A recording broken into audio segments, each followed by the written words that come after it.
Girty and his brothers, at least two other brothers, were all captured by different Indian tribes and grew up in the Indian lifestyle, and so they had a lot of respect for the Indians. And when the revolution broke out, even though Girty initially joined the Continental Army, that's where he and Simon Kent became good friends. In fact, going back are blood brothers, and promised to always help one another. The more he thought about it, the more he saw that the British were treating the Indians better than the Americans ever would, and so he decided to go back to the British side and became an basically Indian agent.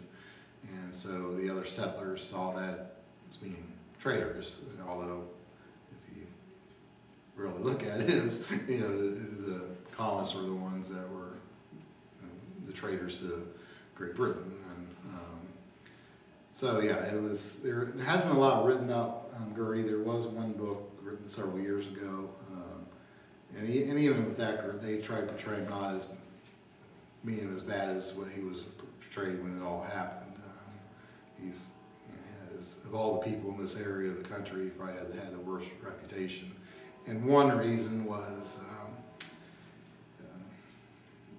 Colonel Crawford was captured during one of the Indian Wars and tortured to death. And if you ever read The Frontiersman, Alan Eckert goes into very graphic detail about what may have happened. And Girty was there and was unable to save him, and another captive was there as well, who eventually escaped, and so he thought that Girty didn't do anything to save Crawford, and so that's where a lot of the negative image of Girty comes from, where if you read in The Frontiersman, Alan's more like he did all he could without endangering his own life, so he treats Girty a better picture than most.